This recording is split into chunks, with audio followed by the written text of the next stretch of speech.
Dicen los ancianos de Centroamérica que cuando un hombre se pierde demasiado en el vicio, algo del otro lado lo nota, algo oscuro, sin nombre propio, que camina entre las sombras de los callejones y respira el aire pesado de la madrugada. Lo llaman el Cadejo Negro. No es un perro cualquiera, es una presencia que se alimenta del alma rota de quien ya no se reconoce a sí mismo en el espejo. Y lo peor no es que te persiga, lo peor es lo que te muestra cuando por fin te alcanza. Buenas noches y bienvenidos una vez más a Ecos de lo Macabro. Esta noche nos adentraremos en la oscuridad de una de las leyendas más inquietantes de México y Latinoamérica, el Cadejo. Relatos que han helado la sangre de quienes aseguran haberlos escuchado, o peor aún, haberlos visto. Prepárense, porque lo que están a punto de oír podría quedarse con ustedes mucho después de que termine este video. Y si estas historias logran estremecerte, no olvides dejar tu comentario. Gerardo tenía 42 años y vivía en un barrio tranquilo a las afueras de la ciudad. Era un hombre que en otro tiempo había sido trabajador, cariñoso con su familia y de los que saludan a los vecinos por su nombre. Pero eso era antes de que el trago se convirtiera en lo primero que buscaba al abrir los ojos cada mañana, antes de que su esposa Rosa aprendiera a dormir con un ojo abierto, antes de que su hija María dejara de invitar amigas a la casa porque le daba vergüenza lo que podían encontrar al llegar. La casa donde vivían había sido un hogar alegre. Tenía un pequeño jardín al frente con matas de helechos que Rosa regaba cada tarde, unas cortinas amarillas que le daban luz a la sala, aunque el día estuviera nublado, y una cocina donde siempre olía a algo caliente. Pero con el paso de los meses, el jardín fue descuidándose. Las cortinas amarillas se fueron llenando de polvo, y la cocina empezó a oler más a silencio que a comida. El alcoholismo de Gerardo no había llegado de golpe. Había entrado despacio, como entra el frío por debajo de una puerta mal cerrada, sin que uno se dé cuenta hasta que ya está temblando. Vivía también en esa casa la madre de Rosa, una mujer mayor a quien todos llamaban simplemente Gabriela. Doña Gabriela no era de las que hablan mucho, pero cuando hablaba, valía la pena escucharla. Había visto cosas en su vida que le habían enseñado a distinguir cuando un mal era del cuerpo y cuando era de otra clase. Ella conocía bien el peso del vicio porque su propio esposo, el abuelo de María, había muerto consumido por la bebida muchos años atrás. Por eso miraba a Gerardo con una mezcla de tristeza y de algo más, algo parecido al miedo. No el miedo que da a una persona, sino el que da a reconocer una historia que ya se vivió una vez y que está volviendo a repetirse. Una noche de martes, Gerardo llegó más tarde de lo normal. La calle estaba oscura y húmeda porque había llovido al caer la tarde, y el pavimento todavía guardaba ese brillo opaco que deja el agua cuando se va. Caminaba despacio, sin rumbo fijo, con los pies pesados y la cabeza dando vueltas. Había pasado la tarde en un bar del centro con unos conocidos que tampoco tenían prisa por llegar a ninguna parte. Cuando por fin decidió volver a casa, las calles estaban casi vacías, solo él, los postes de luz parpadeando cada tanto, y el sonido de su propia respiración que le parecía más fuerte de lo normal, como si el silencio de la noche lo amplificara todo. Fue entonces cuando escuchó algo. Al principio pensó que era su imaginación o el efecto del trago, porque cuando uno lleva horas bebiendo el cerebro empieza a fabricar cosas. Pero el sonido volvió. Era un tintineo metálico, suave pero constante, como el arrastre lento de una cadena sobre el asfalto mojado. Gerardo se detuvo, miró hacia atrás. No había nadie. La calle estaba tan vacía como antes. Sin embargo, el sonido seguía ahí, un poco más cerca ahora, viniendo de algún lugar que no lograba ubicar con precisión. Siguió caminando, más rápido esta vez, y entonces llegó el olor. Era difícil describirlo con exactitud porque no era un olor simple. Era una mezcla de algo quemado, de tierra mojada y de algo más, algo orgánico y desagradable que se le metió por la nariz y le revolvió el estómago. Gerardo no era un hombre miedoso, o al menos eso se decía a sí mismo, pero en ese momento sintió que la piel de los brazos se le erizaba sola y que las piernas le pedían que corriera, aunque la cabeza todavía no entendía bien de qué. Las sombras al costado de la calle empezaron a parecerle distintas. No distintas de una manera que pudiera explicar con palabras, sino distintas de una manera que se sentía en el pecho, como cuando uno entra a un cuarto y sabe que algo no está en su lugar, aunque no logre identificar qué. Las sombras parecían moverse aunque no hubiera viento. Parecían inclinarse levemente hacia él, como si tuvieran curiosidad. Y entre ese movimiento oscuro y silencioso, Gerardo creyó escuchar su nombre. No gritado ni susurrado, sino pronunciado de una manera extraña, desde adentro, como si alguien lo dijera desde el interior de su propia cabeza, pero con una voz que no era la suya. Llegó a la casa casi corriendo. Entró, cerró la puerta con llave y se quedó parado en el pasillo con el corazón golpeándole fuerte el pecho. Rosa asomó la cabeza desde el cuarto con cara de sueño y de hartazgo mezclados. Le preguntó qué había pasado. Gerardo dijo que nada, que el frío, que estaba cansado. Rosa lo miró un momento más de lo necesario y luego desapareció de nuevo detrás de la puerta. Gerardo se quedó solo en el pasillo, escuchando. El tintineo había parado. El olor se había ido, pero la sensación de que algo lo había seguido hasta ahí adentro no desapareció con el frío ni con el silencio. Se quedó pegada a él como se pega la ropa húmeda al cuerpo. A la mañana siguiente Gerardo no dijo nada de lo que había vivido la noche anterior. Se levantó tarde, con la cabeza pesada y la boca seca, como siempre. Tomó café solo en la cocina mientras Rosa alistaba a María para el colegio, y doña Gabriela barría el corredor de atrás con esa calma pausada que tenía para hacer las cosas. La mañana parecía normal. El sol entraba por las ventanas. Los pájaros hacían su ruido habitual en el jardín descuidado, y por un momento Gerardo casi logró convencerse de que lo de la noche anterior había sido producto del trago, y nada más. Pero doña Gabriela lo miraba distinto ese día. No de reojo ni disimuladamente, sino de frente, con esos ojos oscuros y quietos que tenía, como quien lee algo escrito en la cara de otra persona. Gerardo aguantó la mirada un momento, y luego bajó la vista hacia su taza. La anciana dejó la escoba recostada contra la pared, se sentó despacio en la silla del frente y puso las manos sobre la mesa. Gerardo supo que venía una conversación que no iba a poder esquivar. Gabriela empezó a hablar sin rodeos.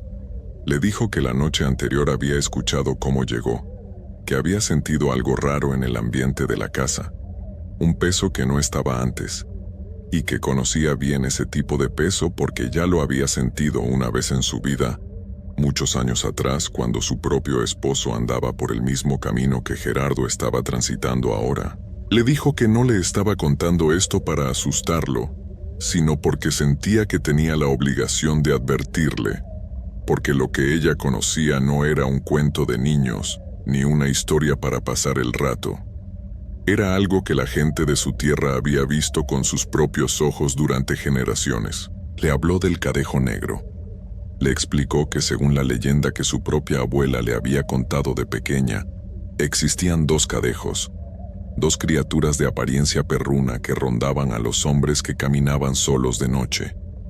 El blanco era protector, una presencia que acompañaba al borracho perdido para que no le pasara nada malo en su camino a casa. Pero el negro era otra cosa completamente distinta. El cadejo negro no venía a cuidar a nadie, venía a cobrar.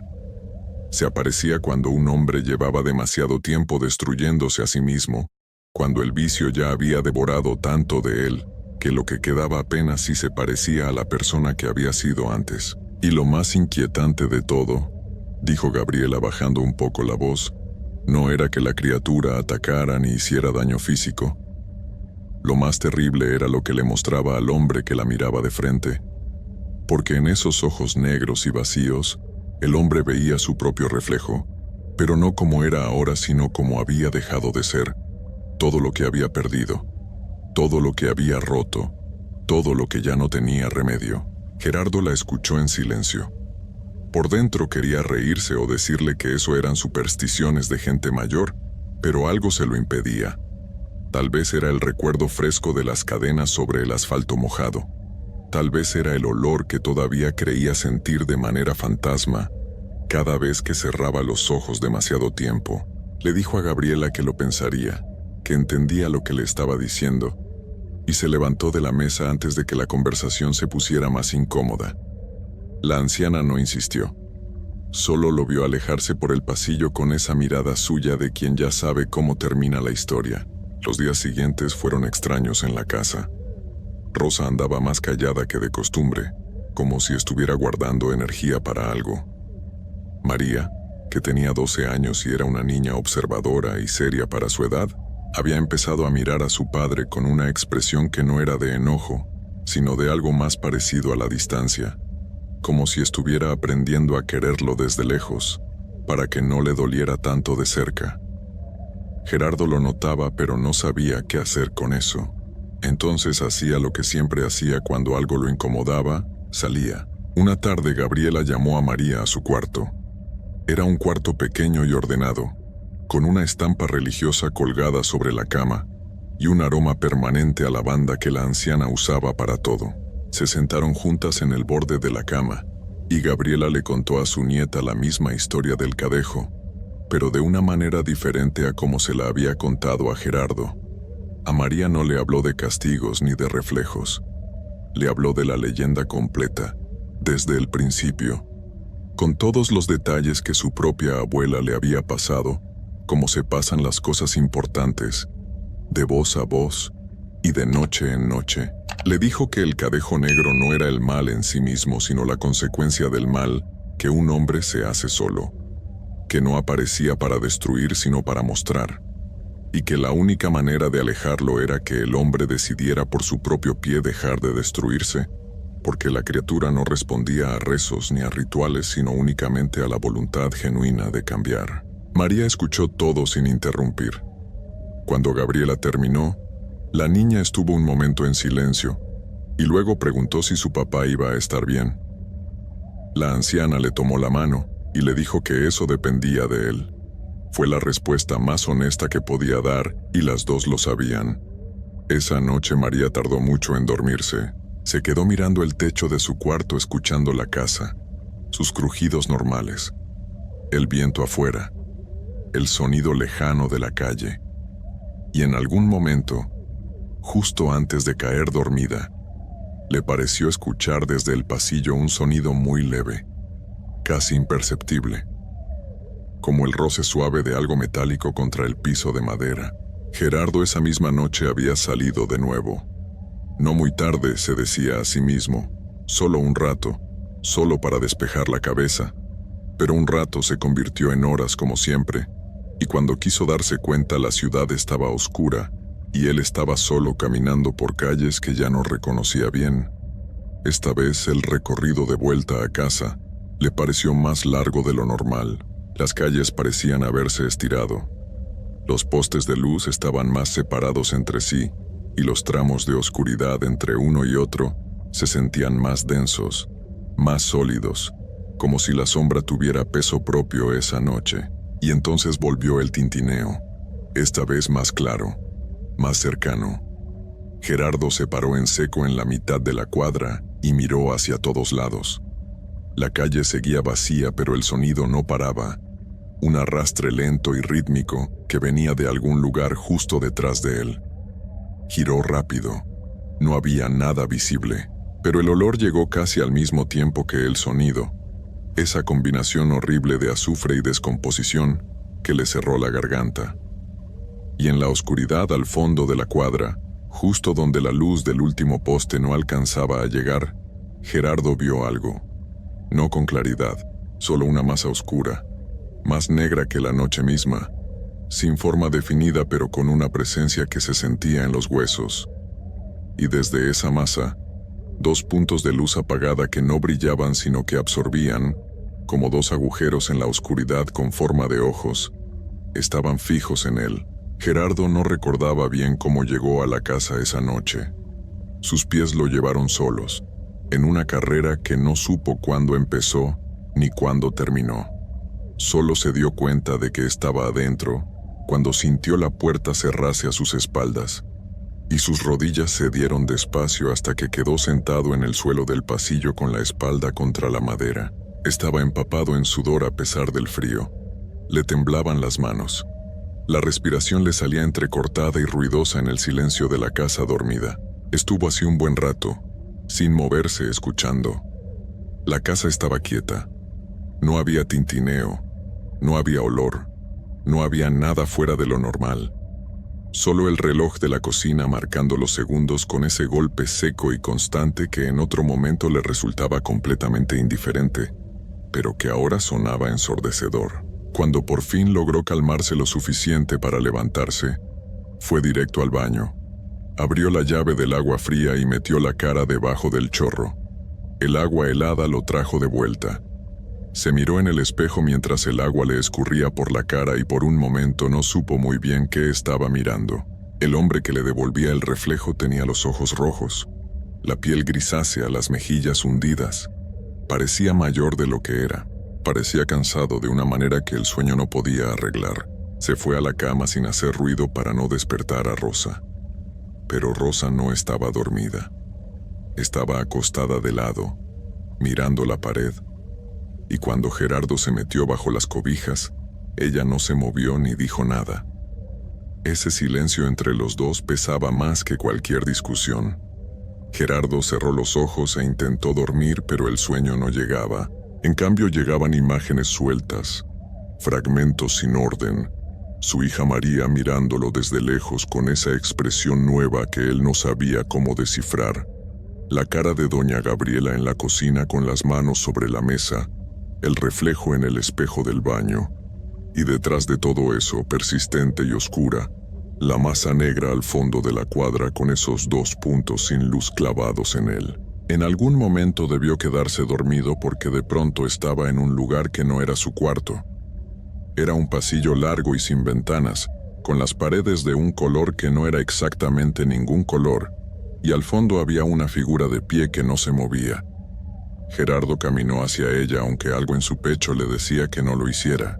Cuando estuvo suficientemente cerca reconoció la figura. Era su padre. Llevaba años muerto, enterrado en un pueblo del interior que Gerardo no había vuelto a visitar desde el entierro. Pero ahí estaba, con la misma ropa que usaba siempre, mirándolo con una expresión que Gerardo conocía bien porque la había visto muchas veces de niño. Era la expresión de alguien que está profundamente decepcionado, pero que ya no tiene energía para el enojo. Solo queda la tristeza y el cansancio. Su padre no dijo muchas palabras en ese sueño. Solo le preguntó una cosa. Le preguntó si recordaba la promesa. Gerardo supo de inmediato a qué promesa se refería, porque era la única promesa importante que había hecho en su vida, y que luego había roto sin hacer mucho ruido. El día del entierro de su padre, parado frente a la tumba con los zapatos llenos de barro y los ojos secos porque ya había llorado todo lo que tenía antes de que llegaran los demás, Gerardo se había prometido a sí mismo que no iba a repetir esa historia, que lo que el trago le había hecho a su padre no se lo iba a hacer él a su propia familia. Era una promesa sencilla, de esas que se hacen cuando el dolor todavía está fresco, y uno cree que el dolor solo es suficiente para cambiar las cosas. Gerardo despertó de golpe. El cuarto estaba oscuro y quieto. Rosa seguía a su lado, pero ahora sí dormida, con la respiración pareja y lenta. El reloj marcaba las 3:20 de la madrugada. Gerardo se quedó quieto mirando el techo, con el pecho apretado y esa sensación rara que dejan los sueños cuando tocan algo verdadero, y entonces lo escuchó. Primero muy leve, casi dudoso, como si quisiera asegurarse de que él estaba despierto antes de hacerse notar del todo. El arrastre, las cadenas, dentro de la casa, en el pasillo justo al otro lado de la puerta del cuarto. Gerardo se incorporó despacio en la cama. Rosa no se despertó. Él se quedó sentado al borde del colchón con los pies en el suelo frío, mirando la línea de sombra que se veía por debajo de la puerta. El sonido seguía ahí, pausado y constante, como algo que tuviera todo el tiempo del mundo. Y junto con el sonido llegó el olor, suave al principio y luego más denso, metiéndose por todos los rincones del cuarto como si la habitación se estuviera llenando de algo invisible y pesado.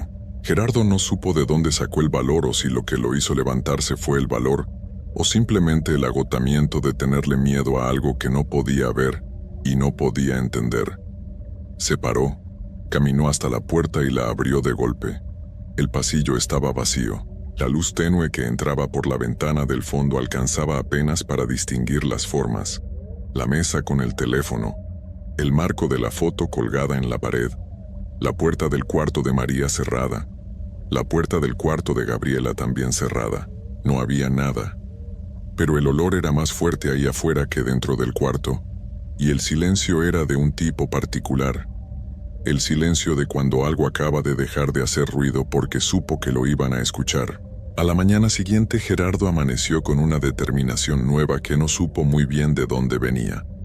Bajó a la cocina antes que todos, preparó café, y cuando Rosa bajó y lo encontró sentado con las manos alrededor de la taza y la mirada fija en la ventana, algo en su expresión debió decirle que esta mañana era diferente, porque ella se sentó sin decir nada y esperó. Gerardo le contó todo: las noches en la calle, el sonido de las cadenas, el olor, la masa oscura al fondo de la cuadra, el sueño con su padre, lo del pasillo de madrugada. Rosa lo escuchó sin interrumpirlo. Cuando él terminó de hablar, ella tuvo los ojos húmedos pero no lloró.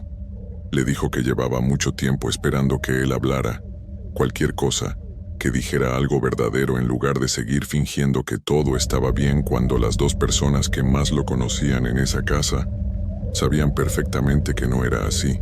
Gabriela entró a la cocina en ese momento como si hubiera calculado la hora exacta.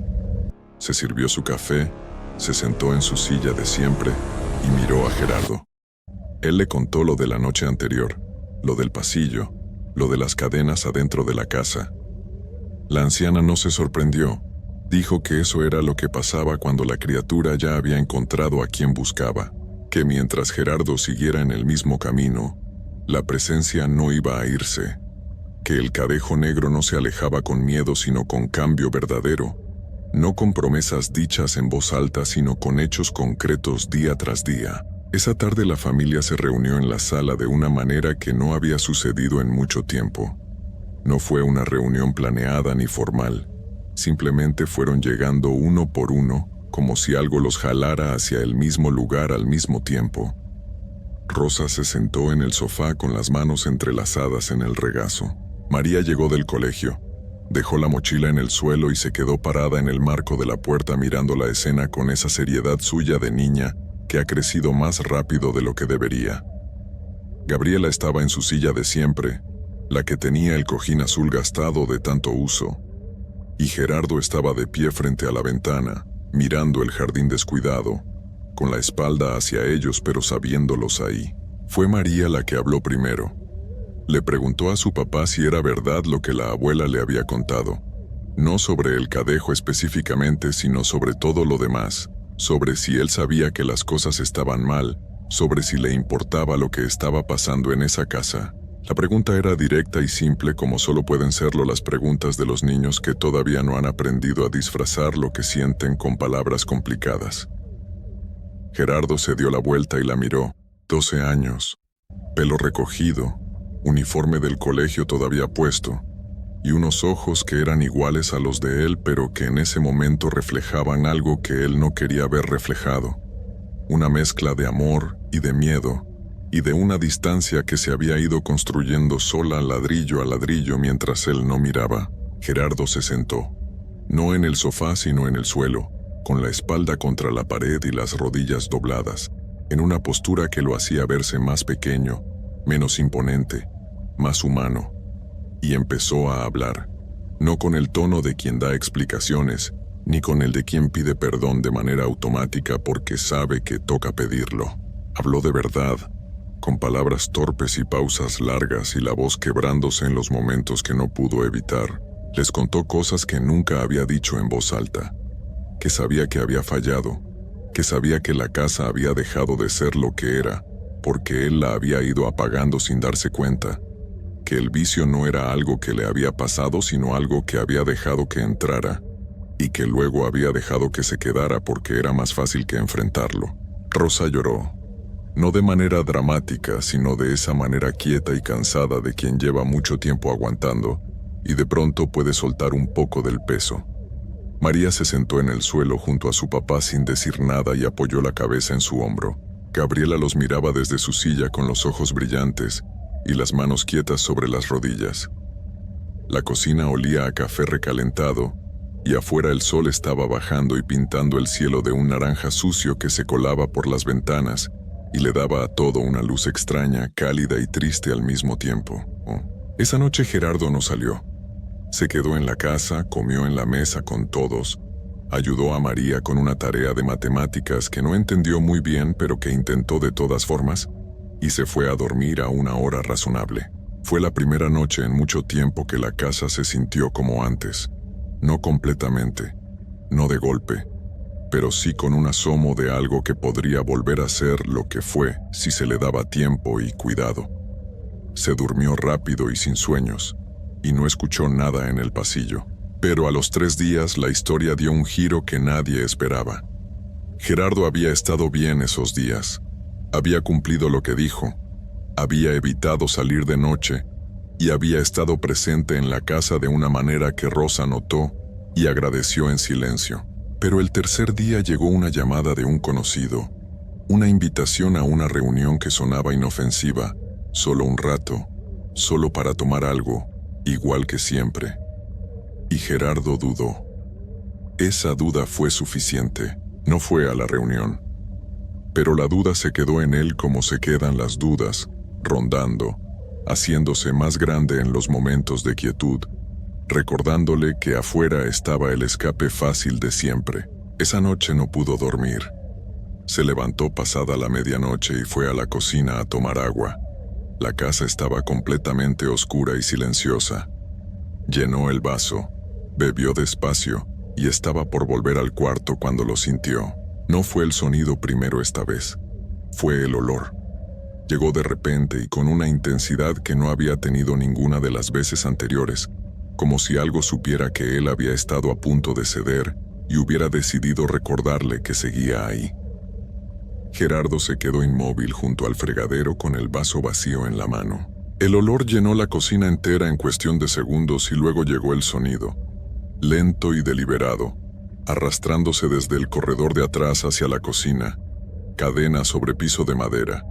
Un ruido que a esas horas y en ese silencio resultaba insoportablemente claro. Gerardo miró hacia el corredor. La oscuridad al fondo era total, pero en esa oscuridad, perfectamente quietos y perfectamente fijos en él, estaban los 2 puntos de luz apagada. Los mismos ojos de siempre.